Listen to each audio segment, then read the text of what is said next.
राम राम। तो दोहा 37 तक आपने ये देखा, आपने ये सुना कि रावण के जो सचिव हैं, जो मंत्री हैं, उन्होंने उसे सलाह दी है कि जब हम देवताओं को जीत चुके हैं, राक्षसों को हरा चुके हैं, तो फिर ये मनुष्य और वानर की कोई गिनती ही नहीं है। यहां से आगे अब ये सुंदरकांड की कथा बढ़ती है। सोई रावण कहूं बनी सहाई, स्तुति करही सुनाए सुनाए। अच्छा, रावण क्या चाहता था? रावण के लिए भी तो ये संयोग ही है। उसको तो वो तो यही चाहता ही था, क्योंकि वो तो अभिमानी है, उसको तो अपनी अपनी प्रशंसा सुनने की आदत है। तो इसलिए रावण भी ये सुन करके खूब प्रसन्न होता है कि चलो ठीक है, मंत्री भी वही बोल रहे हैं जो मैं चाहता हूं। और मंत्री भी उसे सुना सुना कर खूब उसकी स्तुति कर रहे हैं, उसके मुंह पर उसकी खूब बड़ाई कर रहे हैं रावण की। अब जिसको अपनी प्रशंसा सुनना पसंद है, वो अपनी प्रशंसा सुन करके प्रसन्न हो जाता है, क्योंकि उसको फिर सही और गलत का विचार नहीं करता। अवसर जानि विभीषण आवा, भ्राता चरण शीसु तेहि नावा। उसी समय अवसर जान करके रावण का छोटा भाई विभीषण वहां पर पहुंचता है। वो अपने बड़े भाई के चरणों में सिर नवाते हैं। विभीषण को राजा विभीषण भी बोला जाता है। राजा विभीषण, राजा कुंभकर्ण। रावण ने अपने सभी भाइयों को राजा ही बोलता था और सभी को राजा के समान ही अधिकार भी प्राप्त थे। तो विभीषण आते हैं दरबार में, अपने बड़े भाई के चरणों में सिर नवाते हैं। पुनि सिर नए नाय बैठ निज आसन, बोला बचन पाए अनुशासन। फिर सिर नवाकर वो अपने आसन पर बैठ गए और आज्ञा पाकर वो वचन बोलते हैं। क्या बोलते हैं? जो कृपाल पूछे मोहि बाता, मति अनुरूप कहो हित ताता। वो बोलते हैं कि जब आपने मुझसे मेरी राय पूछी है, जब चूंकि उस समय विभीषण दरबार में नहीं थे, जब विभीषण आते हैं तो रावण उनसे पूछता है कि आप भी अपनी राय बताइए कि ऐसी परिस्थिति में जब सेना उधर आ चुकी है और मंत्री लोग ये बोल रहे हैं, तो ऐसे में आपकी क्या राय है?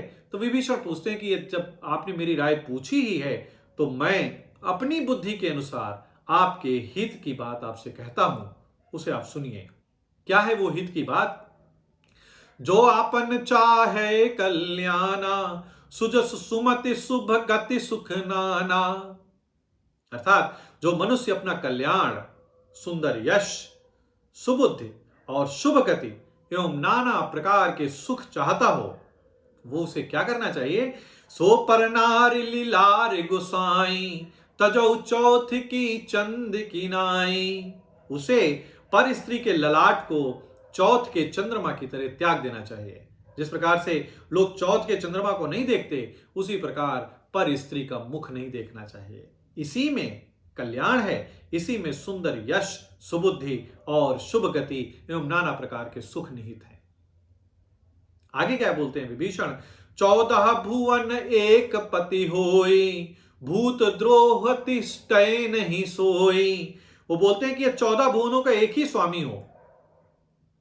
14 भुवन जो हैं, उनका यदि एक ही स्वामी हो, वह भी जीवों से वैर करके ठहर नहीं सकता, यानी वो भी नष्ट हो जाता है। गुण सागर नागर नर जो, अलप लोभ भल कहाय न को।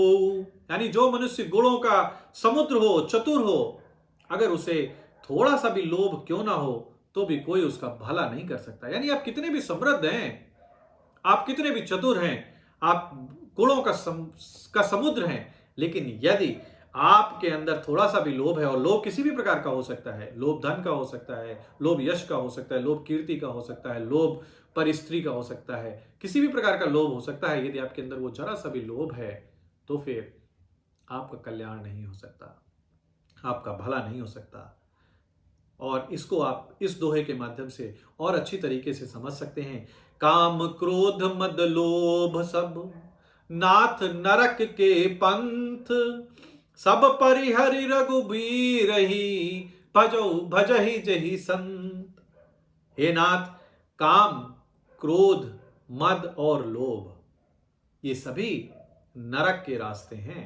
काम, क्रोध, मद और लोभ, याद रखिए। मद माने अभिमान और लोभ तो आप जानते ही हैं।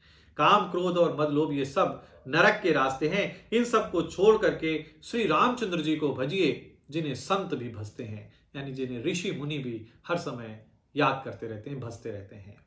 उन श्री रामचंद्र जी को भजिए और ये काम, क्रोध, मद, लोभ जो भी है, आप इन सब का तुरंत त्याग कर दीजिए। कितनी सुंदर बात है। पर इतनी सुंदर बातें जो हमारी पुस्तकों में लिखी हुई हैं, जो रामचरितमानस में लिखी हैं, लोग इनसे इन अच्छी चीजों को नहीं देख रहे हैं और बहुत सारी और अच्छी बातें जिनका वो मूर्ख व्यक्ति अपने हिसाब से अर्थ निकाल रहे हैं, उनमें जो असली अर्थ है उसको समझने का प्रयत्न नहीं कर रहे हैं और वो बोलते हैं कि इनको रामायण से बाहर निकाल दो या इस पुस्तक को जो इतनी ज्ञान की बातें कर रही है उसे प्रतिबंधित कर दो। तो शायद पुस्तक को प्रतिबंधित करने की आवश्यकता नहीं है, उन लोगों को अपनी बुद्धि का विकास करने की आवश्यकता है जो बिना अर्थ समझे इस प्रकार की अनर्गल प्रलाप कर रहे हैं। यहां पर सुंदरकांड का दोहा 38 संपन्न होता है। इसके आगे की कथा आपको फिर सुनाएंगे। तब तक के लिए जय श्री राम।